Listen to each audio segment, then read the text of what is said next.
ఈనాడు సంఘాల్లో ఉన్న విశ్వాసులే కాలేజీ చదువులు చదివినప్పుడు అనేక మంది విశ్వాసం నుంచి తొలగిపోవడం మనం చూస్తున్నాం. సండే స్కూల్లో ఎన్నో మంచి విషయాలు మన పిల్లలు నేర్చుకుంటూ ఉన్నారు, అది సంతోషం. అయితే ఇంటర్కి వచ్చే సమయానికి అక్కడ అనేక మంది ముఖ్యంగా సైన్స్ స్టూడెంట్లు కానీ మరి కొంతమంది కానీ ఆ సైన్స్ చదువుకొని ఇదే నిజమే నమ్ముతూ ఉన్నారు.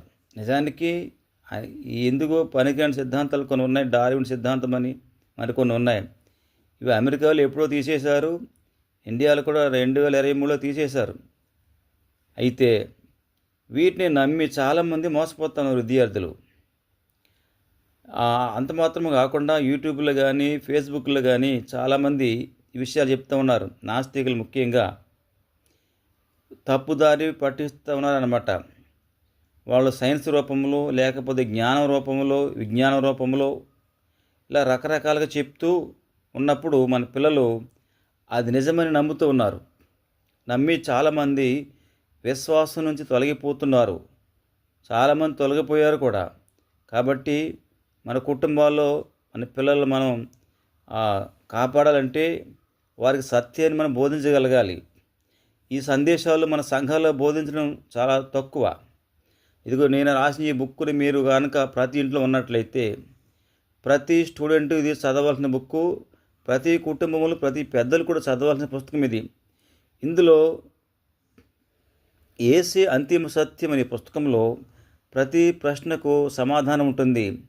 సైన్స్ చెప్పినంతా నిజం కాదు, బైబిలే సత్యం, యేసే నిత్యం, యేసే సత్యం అని దీంట్లో తేలుతుంది.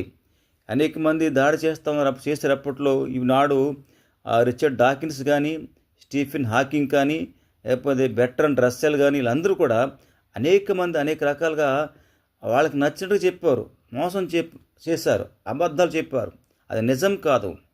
అది ఎంతవరకు వాళ్ళు చెప్పిన సత్యమే కాదో మీకు ఈ పుస్తకం చదివితే అర్థమవుతుంది.